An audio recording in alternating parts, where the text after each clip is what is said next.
अस्सलाम वालेकुम, welcome to Hamza's vlog. हाजिर हुआ हूँ आज एक नए व्लॉग के साथ। जैसा कि आज के व्लॉग में आपको दिखाऊंगा अपना गांव और हम गांव में अपनी ज़िंदगी कैसे गुजारते हैं। ये सब देखने के लिए, जानने के लिए वीडियो को आखिर तक देखें। और अगर चैनल पर नए हैं, चैनल को सब्सक्राइब करें और बेल आइकन को प्रेस करें। सुबह होते ही देखा कि बारिश हो रही थी।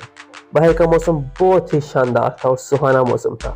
आपको पता है गर्मियों की बारिश कैसी होती है। जैसे कि हमारा गांव काफी हाइट पे है, तो हल्की फुल्की बारिश से भी सर्दी हो जाती है और काफी ठंड लगने लगती है। सामने कुछ भी नजर नहीं आ रहा था और धुंध की वजह से सब कुछ ओझल हुआ था। आपको बताना चलो कि गर्मियों की बारिश हमारे गांव में, हमारी तरफ और ये पहाड़ों में ये ऐसी होती है।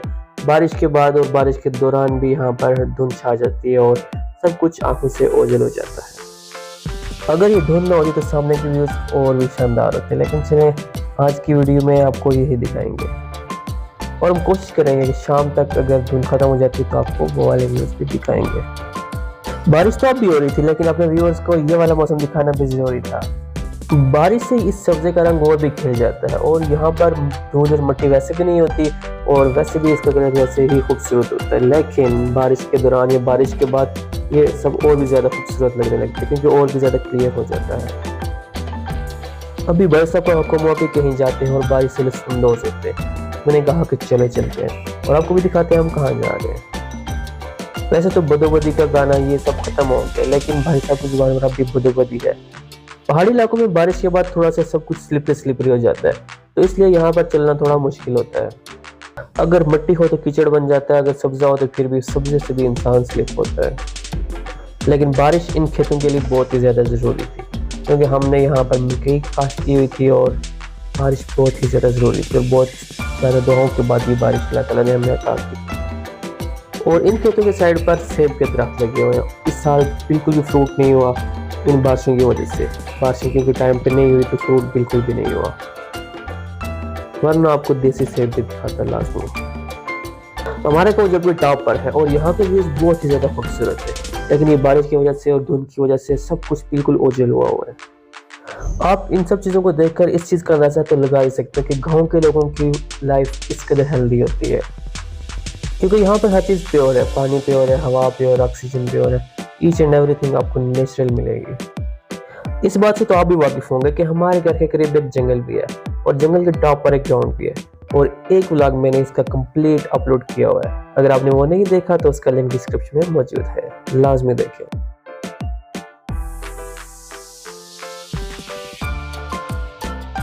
बारिश और धूप से बचाने के लिए लोगों ने रेन कोट के साथ, रेन शीट के साथ इन चीज़ों को कवर किया हुआ है और साथ ही आगे एक गाड़ी को गैराज में खड़ा किया गया है, जबकि गैराज में उस चीज़ की ज़रूरत नहीं होती, यहाँ पर धूप और बारिश नहीं पड़ती, इसलिए इसे ऐसे ही खड़ा किया गया है।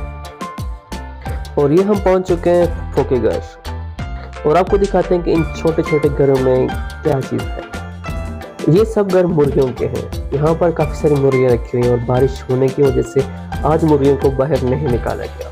और आपको दिखाते हैं कि यहाँ पर किस किस नस्ल की मुर्गियाँ हैं। बाकी मुर्गियाँ तो नहीं दिखाई दे रही, लेकिन ये छोटे छोटे बच्चे और ये मुर्गी यहाँ पर बिल्कुल सामने है और ये भी बारिश को एंजॉय कर रही है। और ये बच्चे मुख्तलिफ साइज और डिज़ाइन के बने हुए हैं। आपको अगर इन सब चीज़ों की इन्फॉर्मेशन है तो आप मुझे भी बताएं कि ये कौन सी नस्ल की है।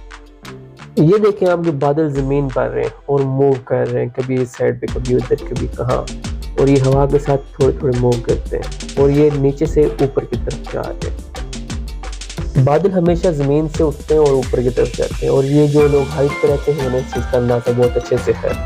ऐसे खूबसूरत नज़ारे बहुत ही कम जगह पर मिलते हैं। अगर आप लोग मरी की तरफ आते हैं तो वहाँ भी आपको नज़ारे मिल जाते हैं, लेकिन कश्मीर में मोस्टली जगहों पर ऐसे नज़ारे ही मिलते हैं। मुझे तो गाँव की ज़िंदगी बहुत ही ज़्यादा पसंद है, क्योंकि यहाँ पर न शोर न शराबा, बस सुकून और हर चीज़ साफ़ सुथरी आपको मिलती है।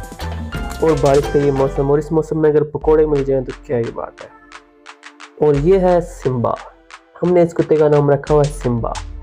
और आप बताएंगे ये किस नस्ल का है। और साथ ही थोड़ा थोड़ा मौसम भी साफ हो रहा था और ये बादल छट रहे थे, मौसम साफ हो रहा था। और अभी आपको एक कमाल का सीन दिखाएंगे।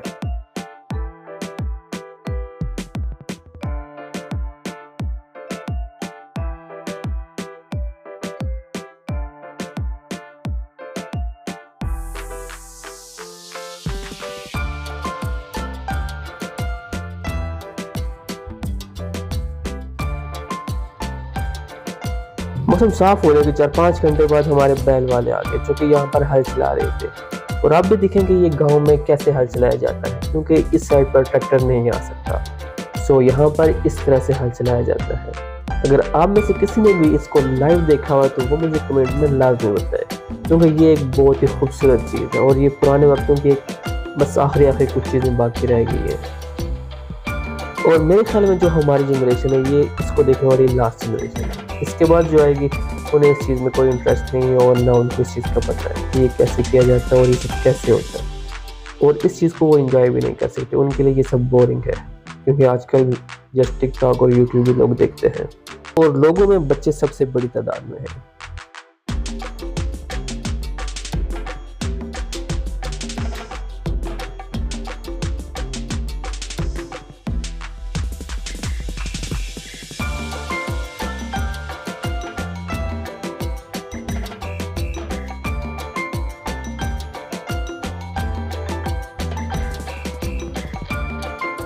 और शाम होते ही पंजाब से आए हुए मेहमान इस चीज़ का वेट कर रहे थे कि कब मौसम साफ हो और शाम हम क्रिकेट खेलें। और शाम में गांव में क्रिकेट खेलना बहुत ही ज़्यादा ज़रूरी है, और ये बच्चों की तरफ से आर्डर भी होता है कि खेलना है, और साथ अपनी फिजिक के लिए, अपनी फिजिकल एक्टिविटीज़ के लिए सबसे बेस्ट चीज़ है। और यहाँ का क्रिकेट और शहरों का क्रिकेट ज़मीन आसमान का फ़र्क है। शहरों का जो क्रिकेट है उसमें ये सब चीज़ें, ये सब मुश्किलात नहीं होती, ये सब मुशक्क़त इस कदर नहीं होती जितनी यहाँ पर होती, इसलिए यहाँ पर लोग फिजिकली भी काफ़ी फिट होते हैं। अब जो बच्चा बैटिंग कर रहा है उसके साइज़ में और बैट के साइज़ में कुछ खातिर ख्वाह फ़र्क बिल्कुल भी नहीं है। और ये था हमारा आज का स्पेशल व्लॉग। आप हमें कमेंट में बताएं कि आपको हमारा गाँव और आज की वीडियो कैसी लगी। वीडियो को लाइक करना बिल्कुल भी मत भूलिएगा। जज़ाकल्लाह।